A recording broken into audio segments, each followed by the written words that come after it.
Hello, I'm Jean Maguire, and today's talk is on Katie Dwyer Criley. Hello, I'm Katie. I was born to Irish immigrants Ellen Collins and John Dwyer in 1865 in New Jersey. We moved to Iowa by wagon to stay with uncles on their farm. There I learned to love the land and wished for my own ranch or farm one day. My mother and I heard about the Homestead Act, and we were hoping to obtain one out west soon. We checked into moving to Colorado by stagecoach, but that cost $75 to $150 per person, and stagecoaches were often attacked by robbers and encountered civil wars, hostilities, and were attacked by Indians. Since they were alone, we chose to go by wagon train since there were safety in numbers. Supplies for the wagon and covered wagon and oxen cost $1,000. My dad sent money for the journey. We already had the wagon, so we just had to buy the oxen. I love the wide open prairie grasses, the short and the tall. I love seeing owls on every post. I love watching the big hawks circling the spirals, glorious sunsets. Oh, the mountains are spectacular. So, but once we got to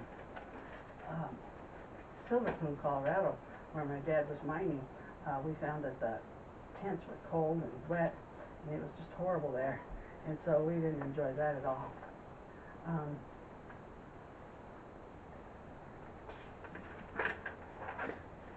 So my dad got a homestead, and we all settled in there and built a home. And luckily, my future husband was just down the hill, so we married in Central City. And I had daughters Mabel, Viola, and Ella.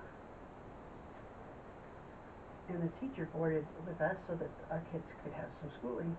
The kids went down to school in Mountain House School on Golden Gate Canyon Road, and then they went to Blackhawk during the rest of the winter part of the year. And my daughter Mabel was born during a blizzard, and the doctor charged $5 and a keg of bootleg whiskey. Sadly, 3 of my children died as infants, Francis, Cecilia, and Johnny. Our family never got over these tragedies. It was so sad. The cause of death was just hard to tell. A doctor who later reviewed their case said they may have all had congenital heart failure, some kind of defect. My husband quit the Catholic Church due to these tragedies, so Francis is in Central City Catholic Cemetery, but the other 2 are in Blackhawk. So I usually wore mourning beads that were given to me. William built a fine house on this land, but unfortunately did burn down twice, but now standing is the 3rd house in the Criley holdings. Our produce was stored underground in the root cellar. We grew potatoes and lettuce, and fields where Criley Pond now grows fish. Our family grew and sold hay, kept a few cattle. Our family enjoyed pictures and music and neighbors and friends. We had a lot of picnics. Clothes were made by a treadle sewing machine or purchased in Central City. When a relative came up to the ranch, I made a special effort to get dressed up.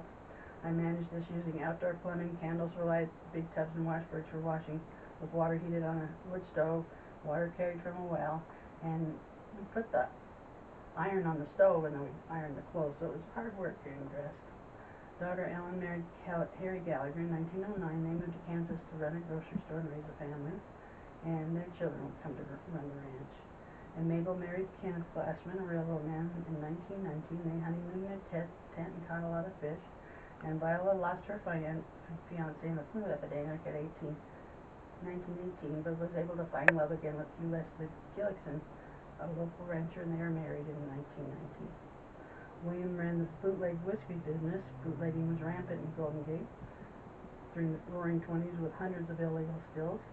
Some sites have over 100 working barrels of mash fermenting at the time, and always a man or 2 to run the still. Local ranchers would haul the sugar in and the drivers out of ditches. 2 or 3 times a week, a driver would transport the 5-gallon kegs of charcoal whiskey by truck to Denver. The canvas would cover the keg and drive the whiskey down. Would always be done at night, and cost of the keg was $25. The bootlickers took good care of the ranchers, and in turn the ranchers took good care of the bootleggers. In those days, you never find a jury that would convict a bootlegger. William Criley continued to ranch, build roads such as Dory Hill Roads on the way to Blackhawk, and he worked as a fish and game warden. He ran for office as county commissioner, served as secretary for the school board, William rolled his Model T coupe and ended up with a broken leg. He stayed with Mabel's family while recuperating. Otherwise, William was pretty healthy and worked hard up until he died. He died of a stroke in 38. He's buried in Mount Allen Catholic Cemetery in Denver. And in his will, he left a checking account, harness, vehicle, radio, Ford coupe, Model A, horse, 30 head of cattle, which were sold in miscellaneous farm implements. I ran that ranch with the help of my grandchildren until 43, when I sold it to my daughter Ellen. In August of 43, my granddaughter took the train with me from Denver to Concordia to give the check to Ella and Harry for the ranch. The check for 160 acres was $2,000. In 63, Ella sold 159 acres of the ranch to become the Golden Gate Canyon State Park for $28,000. Ella told her family she always made sure it wanted to stay all its beauty enjoyed for years to come. Ella kept up the correspondence with the park until from her home in Kansas, and she lived to be 96.